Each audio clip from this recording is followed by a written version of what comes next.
وما أرسلناك إلا رحمة للعالمين. السلام علیکم ورحمۃ اللہ وبرکاتہ. ان الحمد للہ والصلاة والسلام علی رسول اللہ واشہد ان لا الہ الا اللہ وحدہ لا شریک لہ واشہد ان محمدا عبدہ ورسولہ.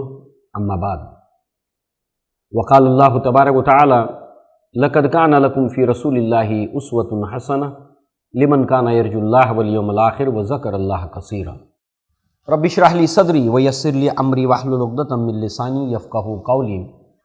اللہم ارنا الحق حقہ وارزقنا اتباعہ وارنا الباطل باطلا وارزقنا اجتنابہ. آمین یا رب العالمین. سلسلہ سیرت امام اعظم محمد رسول اللہ صلی اللہ علیہ وسلم کے حوالے سے انشاءاللہ آج ہم جو گفتگو کریں گے وہ اللہ کے نبی صلی اللہ علیہ وسلم کی ولادت جس سال ہوئی ہے، اللہ کے نبی کے اس ولادت کے واقعے سے لے کر آپ کی پوری زندگی کو اللہ تعالیٰ نے روشنی میں رکھا ہے. اس پر ایک مسلمان کو غور کرنا چاہیے. کیوں؟ اس لیے کہ عیسیٰ علیہ السلام اور اللہ کے نبی کے درمیان 600 سال کا عرصہ ہے، مگر عیسیٰ علیہ السلام کی ولادت سے لے کر آپ کے رفع آسمانی تک کتنی چیزیں ہیں جو باقی نہیں رہیں. عیسیٰ علیہ السلام کو ان کی قوم نے کچھ سے کچھ بنا دیا، مگر آج 1500 سال کا عرصہ گزر جانے کے باوجود بھی دنیا کا کوئی بھی انسان اگر اللہ کے نبی کی زندگی کو جاننا چاہے، دیکھنا چاہے، آپ کی زندگی کا ریکارڈ موجود ہے، پیدائش سے لے کر آپ کی پوری زندگی. اس حوالے سے آپ دیکھیے، ابھی یہ دلیل اس کی ہمارے سامنے آئے گی کہ جس سال اللہ کے نبی صلی اللہ علیہ وسلم کی ولادت ہوئی اس سال ایک بہت بڑا واقعہ ہوا جس کو واقعہ فیل کہتے ہیں، اور قرآن مجید میں اللہ تعالیٰ نے اس واقعے کے اوپر پوری ایک مکمل سورت نازل کی جس کو اکثر و بیشتر مسلمانوں کو وہ سورت یاد ہے. الم تر کیف فعل ربک باصحاب الفیل الم یجعل کیدہم فی تضلیل وارسل علیہم طیرا ابابیل ترمیہم بحجارۃ من سجیل فجعلہم کعصف مأکول. یہ اسی واقعے کے پس منظر میں اس سورت کو اللہ تعالیٰ نے نازل کیا ہے. اس کو واقعہ فیل کہتے ہیں. فیل یعنی ہاتھی. اللہ کے نبی کی ولادت اسی سال میں ہوئی تھی، اور فارسی زبان میں کہاوت ہے آفتاب آمد دلیل آفتاب. سورج کا نکلنا خود سورج کے نکلنے کی دلیل ہوتا ہے. اس حوالے سے آئیے سب سے پہلے ہم اس واقعے کو دیکھیں.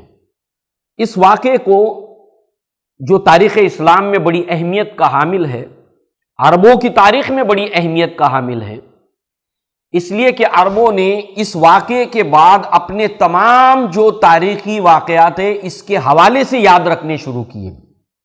مثلا واقعہ فیل کے 2 سال بعد، واقعہ فیل کے 2 سال پہلے، کیونکہ ہمارے بھی اپنے ملک کے اندر جب آج تو خیر والدین بہت بیدار ہوتے ہیں اور سارے کمپیوٹرائزڈ ہونے کے ساتھ، سوشل میڈیا ہونے کے ساتھ ساتھ جو میڈیا اتنا فاسٹ ہو گیا ہے کہ آج بچوں کی جو ولادت ہوتی ہے تو اس کی تاریخ، ڈیٹ، ٹائم وغیرہ سب ماں باپ یاد رکھتے ہیں اور ریکارڈ پہ وہ رہتی ہیں صحیح طور پر.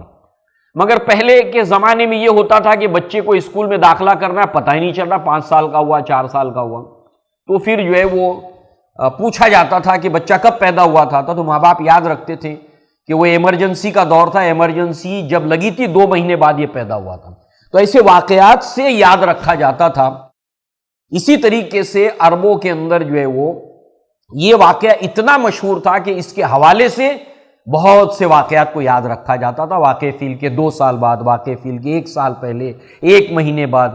تو اس حوالے سے یہ واقعہ اتنا مشہور ہوا کہ باقی تمام واقعات کو عرب بھول گئے اور اسی سے اپنی جنتری انہوں نے بنائی.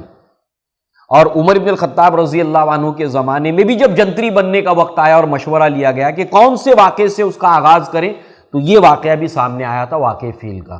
اور اسی سال اللہ کے نبی صلی اللہ علیہ وسلم کی ولادت ہوئی تھی.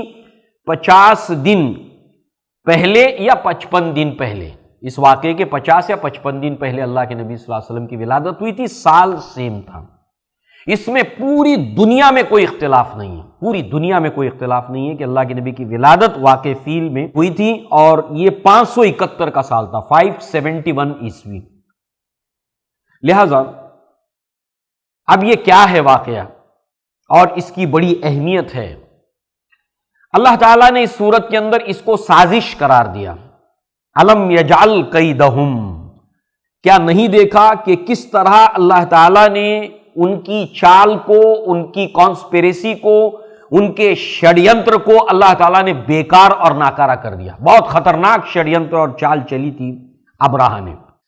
تو لہذا سازش جو بھی ہوتی ہے اس کی ایک خوبی یا اس کی ایک برائی یہ ہوتی ہے کہ لوگوں کو، دنیا کو بتایا کچھ جاتا ہے اور سازش کے رچنے والے اس کے اندرون میں کچھ اور چاہتے ہیں۔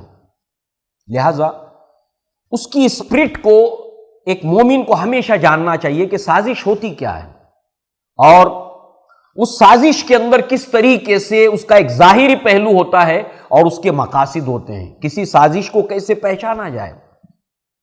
اس لیے کہ سب سے بڑا سازش کرنے والا، جنت سے جہنم میں لے جانے والا ابلیس ہے، اور اللہ تعالیٰ نے فرمایا یہ تمہارا دشمن ہے، یہ تمہارے خلاف سازشیں کرتا رہتا ہے۔ تو ایک مومن کو ضروری ہے کہ اسلام کے سب سے بڑے دشمن ابلیس اور دشمنان اسلام کی سازشوں کو سمجھتا رہے، سمجھنے کی کوشش کرے۔ لہذا اللہ تعالیٰ نے اس کو سازش اور شڑینتر قرار دیا، کانسپیریسی قرار دیا۔ معاملہ کیا تھا کہ دراصل خانہ کعبہ کی وجہ سے اللہ تعالیٰ نے جو عربوں کو عزت دی تھی، تجارت کے معاملے میں جو اللہ تعالیٰ نے ان کو اس کے لیے آسانیاں پیدا کر دی تھیں، اس گھر کی وجہ سے، جس کا ذکر اللہ نے سورہ قریش میں کیا، جو سورہ علم ترا کے بعد ہے، سورہ فیل کے فوراً بعد ہے۔ تو لہٰذا جو ہے وہ حبشہ کا بادشاہ مذہباً عیسائی تھا، ابرہہ اس کا گورنر شام کے اندر وہ عیسائی تھا۔ یہ چاہتے تھے کہ پورے عرب کے اندر مذہب عیسائیت پھیل جائے، نمبر 1، اس کے لیے وہ کوشش کر رہے تھے۔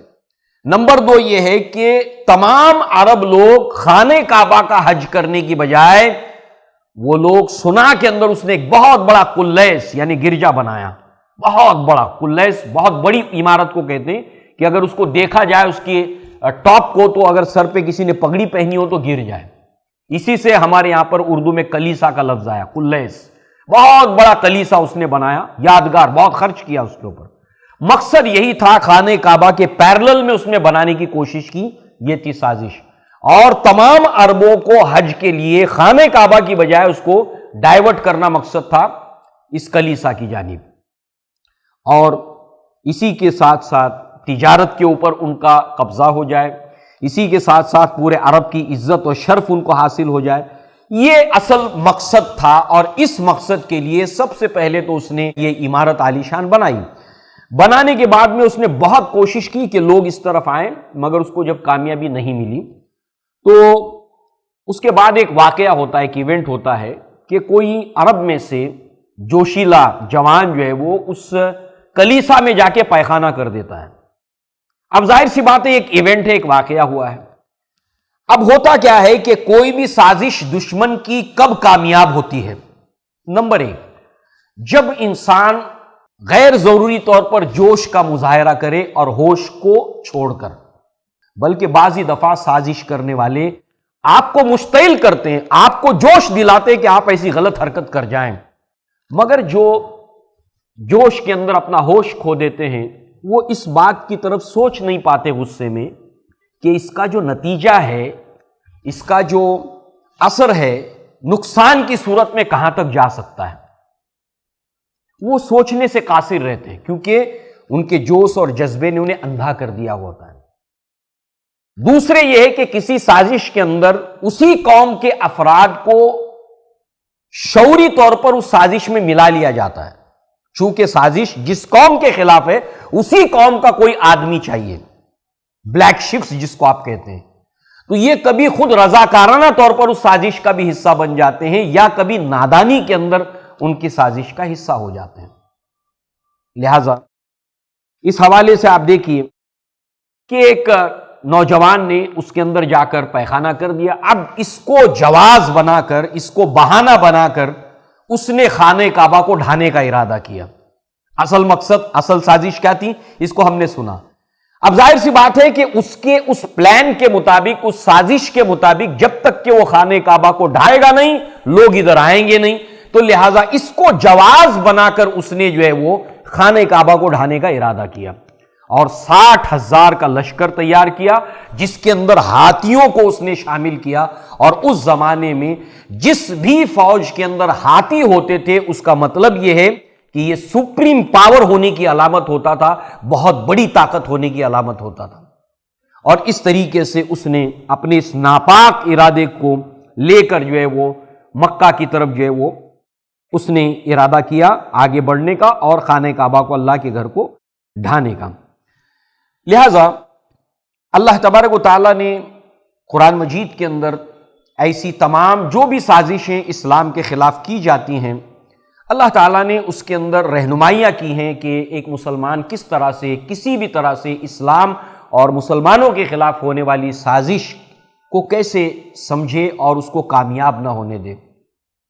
اسی طریقے سے اللہ کے نبی کی پوری سیرت کے اندر ہم پڑھیں گے کہ کتنی سازشیں تھیں جو اسلام کے خلاف کی گئی نبی کے زمانے میں، اور اللہ کے نبی نے ان سازشوں کو کیسے ناکام کیا۔ لہذا ابرہہ 60,000 کا لشکر لے کر مکہ کی طرف بڑھتا ہے۔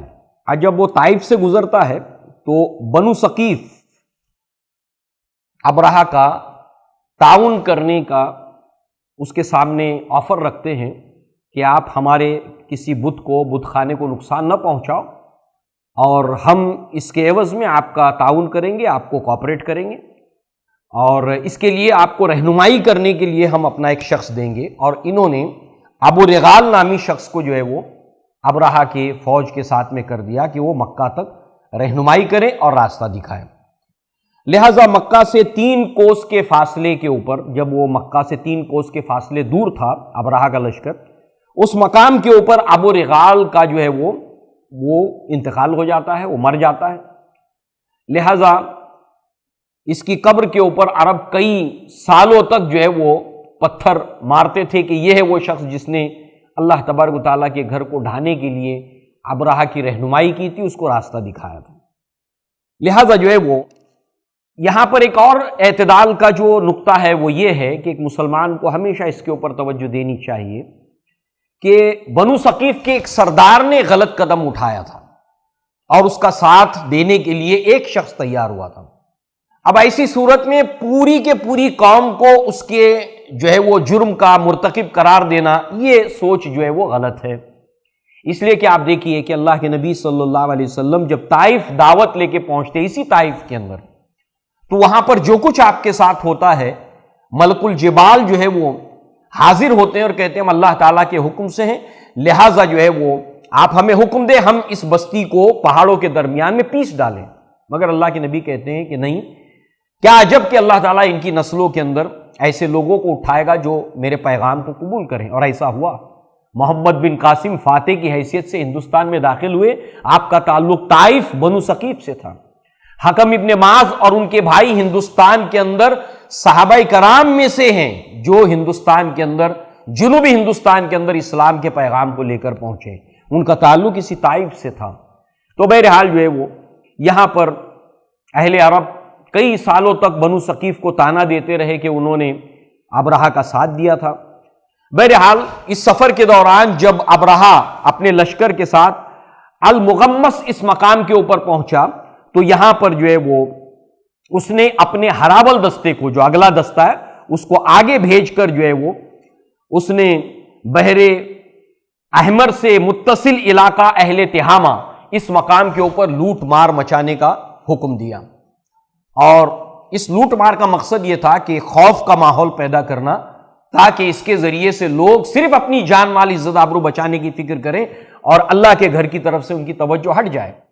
لہٰذا یہاں پر اہل مکہ کے جانور بھی جو ہے وہ چرنے کے لیے آیا کرتے تھے، تو لہٰذا اس کے اندر عبد المطلب کے 200 اونٹ تھے۔ ابرہہ نے اپنے ایلچی کو آگے بھیجا کہ ہم جو ہے وہ آپ کے مال جان سے ہمارا کوئی سروکار نہیں ہے، اور مقصد ہے خانہ کعبہ کو ڈھانا، آپ ہمارے راستے میں نہ آؤ۔ یہ پیغام ایلچی نے پہنچایا سرداروں تک۔ اس پر جو ہے وہ عبد المطلب نے کہا کہ یہ اللہ کا گھر ہے، اللہ جس طرح چاہے گا اس کی حفاظت فرمائے گا، لہٰذا اس پر اس ایلچی نے کہا کہ آپ چلیے اور ہمارے بادشاہ سے گفتگو کیجیے۔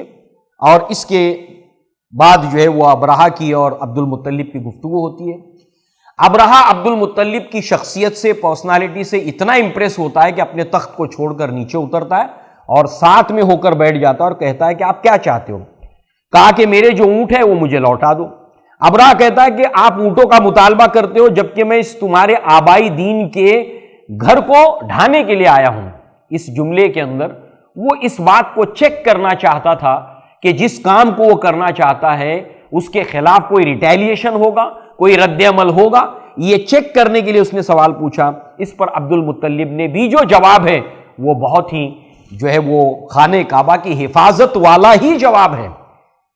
عبد المطلب ہی نہیں، تمام سردار یہ بات جانتے تھے کہ ابرہہ کے لشکر کا مقابلہ کرنا ان کے بس کی بات نہیں، لہٰذا جو ہے وہ عبد المطلب نے کہا کہ میں اپنے اونٹوں کا مالک ہوں، لہٰذا یہ گھر جس کا ہے وہ اس کی حفاظت خود کرے گا۔ اس پر ابرہہ کہتا ہے کہ تمہارا رب اس کو نہیں بچا سکے گا۔ اس پر عبد المطلب کہتے ہیں کہ آپ جانیں اور اس گھر کا رب جانیں۔ گویا کہ بٹوین دا لائنز ایک وارننگ تھی جو عبد المطلب نے اس کو دے دی، اور ساتھ میں اٹھتے اٹھتے یہاں پر یہ کہا کہ ہاں ایک بات اور ہے کہ یہ اللہ کا گھر ہے، آج تک اللہ تبارک و تعالیٰ نے اس گھر کے اوپر کسی کو مسلط ہونے نہیں دیا۔ اس کے بعد عبد المطلب مکہ پہنچتے ہیں اور اس کے بعد تمام بچے عورتوں کو یہ طے کرتے ہیں کہ وہ پہاڑیوں کے اوپر چلے جائیں تاکہ جان مال عزت آبرو کا نقصان نہ ہو، اس لیے کہ یہ بھی قیادت کی علامتوں میں سے ہیں، نشانیوں میں سے ہے کہ قائد وہ ہوتا ہے جو اپنی قوم پر کسی بھی طرح کا جان مال عزت آبرو کا نقصان ہونے سے پہلے اس کی حفاظت کا بندوبست کرتا ہے۔ جس طریقے سے ایک باپ اپنے بچوں کی حفاظت کرتا ہے، ان کے پاس خطرات کو آنے سے پہلے اس کے لیے ایک دفاعی دیوار قائم کرتا ہے، بالکل اسی طریقے سے قائد کی مثال اپنی قوم کے لیے ایک باپ کی مانند ہوتی ہے۔ قرآن مجید میں اللہ تعالیٰ نے سورہ نمل کے اندر ایک چونٹی کی مثال بیان کی جو ایک سردار تھی، جب اس نے اپنی چونٹیوں سے یہ کہا کہ یا ایھا النمل ادخلوا مساکینکم ولا یحطمنکم سلیمان وجنودہ وہم لا یشعرون، کہ چونٹیوں جلدی جلدی اپنے بلوں میں داخل ہو جاؤ ورنہ سلیمان علیہ السلام کا لشکر تمہیں روند کر چلا جائے گا اور تمہیں اس کی خبر بھی نہ ہوگی۔ تو گویا کہ یہاں پر prevention is better than cure, یہ ایک قائد کی پہچان ہوتی ہے، اچھے قائد کی پہچان ہوتی ہے۔ یہ نہیں ہے کہ سب کچھ لٹ پاٹ گیا اور اس کے بعد جو ایک ریلیف کا ایک سلسلہ چلا ہوا ہے اور ایک قوم ریلیف کی چیمپئن بنی ہوئی ہے کہ لوٹ پاٹ ہوتی ہے، فسادات ہوتے ہیں، اس کے بعد وہ ریلیف کے کام کرتی ہے۔ ریلیف سے پہلے ہی اس کے بچاؤ کی صورت کا اہتمام کیا جائے۔ یہ ہے قیادت جو یہاں پر ہمیں پیش کرتی ہے عبد المطلب کی مثال کی صورت میں، اور جو ہے وہ اس چونٹی کی صورت میں جو اللہ تعالیٰ نے قرآن مجید کے اندر مثال پیش کی۔ اس کے بعد عبد المطلب سرداروں کو لے کر خانہ کعبہ میں جاتے ہیں اور اللہ تعالیٰ سے دعا کرتے ہیں۔ ان دعا کے چند الفاظ ہم اپنے سامنے رکھتے ہیں جو اصل میں اشعار کی صورت میں ہیں۔ لاہم ان العبد یمنع رحلہ فابنع ہلالک، کہ اے اللہ ہر بندہ اپنے گھر کی حفاظت کرتا ہے، اے اللہ تو بھی اپنے گھر کی حفاظت فرما۔ لا یغلبن صلیبہم ومحالہم غدوا محالک، اے اللہ تعالیٰ کل یہ صلیب غالب نہ آئے، ان کی قوت غالب نہ آئے تیرے قوت کے بالمقابل۔ ان کنتا تارکہم وقب لتنا فامر ما بدالک، اے اللہ تعالیٰ تو نے اگر اپنے اس گھر کو چھوڑنے کا ارادہ کر لیا ہے تو اے اللہ یہ تیرا معاملہ ہے۔ یا ربی لا ارجو لہم سواک، اے اللہ تیرے علاوہ میں اب کسی سے کوئی امید نہیں رکھتا۔ یا ربی فمنع منہم حماقہ، اے اللہ تعالیٰ تو ان لوگوں کو اپنے گھر سے روک لے۔ ان عدو البیت من عادک، اے اللہ یہ تیرے گھر کا بھی دشمن ہے اور تیرا بھی دشمن ہے، اے اللہ اس گھر کو اور اس بستی کو تباہ ہونے سے بچا لے۔ تو یہ گویا کہ یہاں پر انہوں نے اپنی آخری کوشش جو ہو سکتی تھی اس کو کیا، لہٰذا یہ خانہ کعبہ جس سے عربوں کو محبت تھی اور ہر مسلمان کو اللہ تعالیٰ کے گھر سے محبت ہے، اس کے دل کی دھڑکنوں کے اندر اللہ تبارک و تعالیٰ کے گھر کے لیے، مسجد نبوی کے لیے، مسجد اقصیٰ کے لیے اس کے دل کے اندر محبت ہوتی ہے۔ بلکہ تحفۃ الاحوذی کے اندر ایک روایت ہے کتاب الحج کے اندر کہ جب پہلی مرتبہ خانہ کعبہ کے کسی حصے کے اوپر یا اللہ کے گھر کے اوپر پہلی نگاہ پڑ جائے تو اس وقت جو ہے جو دعا ہے، اللہم زد ھذا البیت تشریفا وتعظیما وتکریما ومحابۃ وزد من شرفہ وکرمہ ممن حجہ واعتمرہ تشریفا وتعظیما وتکریما وبرا، کہ اللہ تو اپنے اس گھر کی تعظیم میں، اس کی عزت میں، اس کے اکرام میں اور اس کے روب کے اندر اضافہ فرما، اور اے اللہ تبارک تعالیٰ جو کوئی اس کی عزت کرے، اس کی تعظیم کرے، اس کا حج کرے، اس کا عمرہ کرے، اے اللہ تو اس کی بھی عزت کے اندر، تعظیم کے اندر، تکریم کے اندر اور اس کی نیکیوں کے اندر اضافہ فرما۔ اللہ تعالیٰ سے دعا ہے کہ اللہ تعالیٰ ہمیں ہمارے دلوں کے اندر خانہ کعبہ کی محبت کو رچائے بسائے اور بڑھائے، اللہ تعالیٰ مسجد نبوی کی محبت کو ہمارے دلوں میں بسائے اور اس کو بڑھائے، اللہ تعالیٰ مسجد اقصیٰ کی محبت ہمارے دلوں میں بڑھائے اور اس کے اندر اضافہ فرمائے۔ اقول قولی ھذا واستغفر اللہ لی ولکم ولسائر المسلمین والمسلمات وآخر دعوانا ان الحمد للہ رب العالمین۔ السلام علیکم ورحمۃ اللہ وبرکاتہ۔ وما أرسلناك إلا رحمة للعالمين